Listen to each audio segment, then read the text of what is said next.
Hi, I'm Steve Gaines, pastor of Bellevue Baptist Church here in Memphis. And on June the 14th, Lord willing, I'll be nominated by Dr. Johnny Hunt at Woodstock First Baptist Church to be the president of the Southern Baptist Convention. We'll be meeting in St. Louis. And I wanted to tell you a little bit about what I want to emphasize if the Lord sees fit to allow me to be elected as the president of the Southern Baptist Convention. My number one emphasis will be spiritual awakening.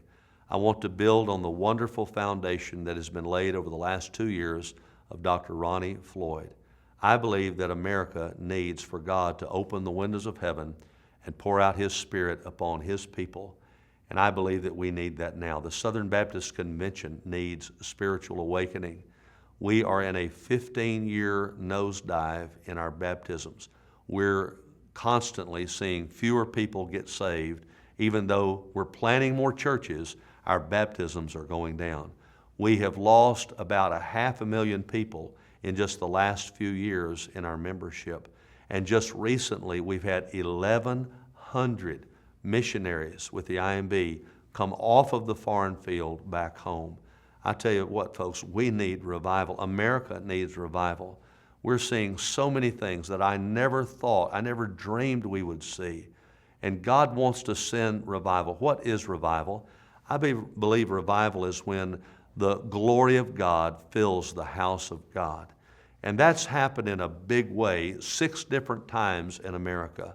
Right before the Revolutionary War, Whitefield was preaching, Jonathan Edwards was preaching, others were preaching, and God sent a wonderful revival called the First Great Awakening.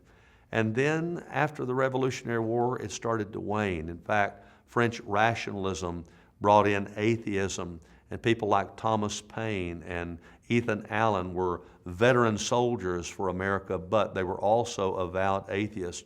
And a lot of people thought that Christianity wasn't going to last in the United States at the end of the 1700s. But then Timothy Dwight, who was a descendant of Jonathan Edwards, became the president of Yale University. And he started winning students to Christ and discipling them. And then other Ivy League schools started seeing God move in wonderful ways in their classrooms. God started to save a lot of college students in that day when there was so much atheism.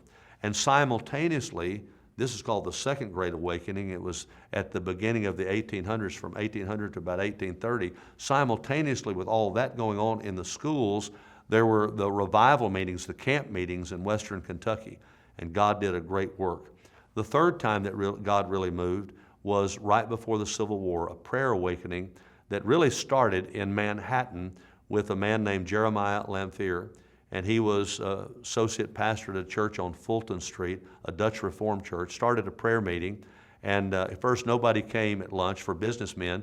Nobody came, but then I think about 5 or 6 people showed up, and they prayed with him. They prayed the next week, about 20 showed up, and then the next week about 40, the next week close to 100. And before it was over with, people were praying all over America, and out of 30 million Americans, 1 million got saved right before the Civil War. That's the third real great awakening in America. And then at the beginning of the 1900s, right before World War I, there was a great awakening. J. Wilbur Chapman was a Presbyterian evangelist. Sam Jones was a Methodist evangelist. Billy Sunday, some of these other great evangelists, they were preaching all over America. You might remember that Sam Jones, the Methodist preacher, was preaching, led a man to the Lord in Nashville named Captain Ryman, and Ryman built him an auditorium to preach the gospel that we know of as the Grand Ole Opry, the Ryman Auditorium. But it was not something that started for country music. It was something so that the gospel could go out. These great evangelists were preaching, and God sent a great awakening right before World War I. And then the 5th time that God moved was right after World War II. A guy named Billy Graham was preaching. A guy named Stuart Hamlin got saved during his crusade in Los Angeles, and Stuart Hamlin introduced Billy Graham on his radio program, and people started coming to that great meeting, and all of a sudden Billy Graham and other evangelists started preaching, and God sent a sweeping revival across America right after World War II. And then the last time really that God has moved, this is the 6th Great Awakening, I believe, and that is in the end of the 1960s, there was a guy named Chuck Smith, an Assembly of God preacher out in California, that started winning hippies to the Lord and baptizing them in the Pacific Ocean. And suddenly the Jesus movement hit and went across America. And the highest baptisms Southern Baptists have ever had were the time at the end of the Jesus movement between the year 1970 and 1975. So God has been moving, but the tide has been out, and how we need for the tide to come back in. You know, I believe that you shouldn't develop a worship service at a church to attract people. I think you ought to develop a worship service to attract the presence of the Lord, the manifest presence of God, and God then attracts the people. And I believe we need to understand that revival comes when God's people pray, seek His face, turn from our wicked ways. He hears from heaven, forgives our sin, and heals our land.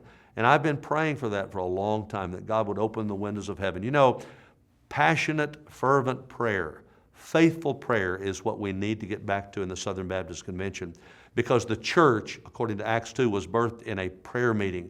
Missions, according to Acts 13, was birthed in a prayer meeting. Prayer is where the power is. And I believe that God wants us to be a catalyst for spiritual awakening in America and beyond. The Southern Baptist Convention needs to lead in a great spiritual awakening. And I want to be part of that. I want to help lead in that. I've experienced some of that in my own life and in the churches where I've pastored. If this resonates with you and this is something you want to be part of, I want to encourage you on June the 14th to go to St. Louis and to vote and to let your voice be heard, and let's work together for a great spiritual awakening.